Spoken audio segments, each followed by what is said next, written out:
Yung mga idol, kamusta? DJL Sports TV nagbabalik mga idol. Laban ni Casimero at Inoue sa bansang Amerika na Bob-Arum. Kinokontrata na si Alas. Yan ang ating pag-uusapan ngayon mga idol.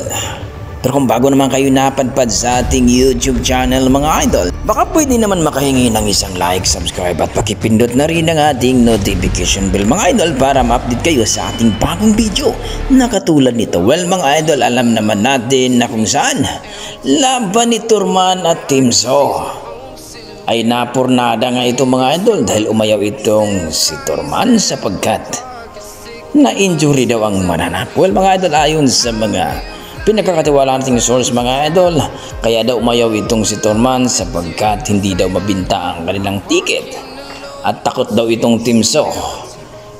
Baka matalo daw siya ni Team So mga idol. Alam naman natin na umakyat itong si Turman para labanan lang itong si Team So. Well mga idol, alam naman natin na malupit itong si Team So sa kanyang baluarte o sa kanyang division na kung saan mga idol panalo nga noong nakarang laban. Kayo mga idol, ano masasabi nyo dito? Takot nga ba itong si Turman dito kay Team So? Komento mo na sa baba mga idol para ating pag-usapan. Sa kabilang banda mga idol, alam naman natin na itong si Cuadro Las Casimero ay inaabangan talaga ng mga boxing fans na kung saan ay hanggang ngayon ay wala pa talagang official announcement ng kanyang promoter, particular dito kay Masayuki Ito. At dito nga mga idol, ayon sa ating mga pinagkakatiwalang source na itong si Bob-Arum ay kukunin daw itong si Alas na mapalaban dito kay Naoya Inoue ngayong December mga idol doon nga sa bansang Amerika. Bago ito umakyat sa featherweight itong si Naoya Inoue, ang monster kuno ng Japan.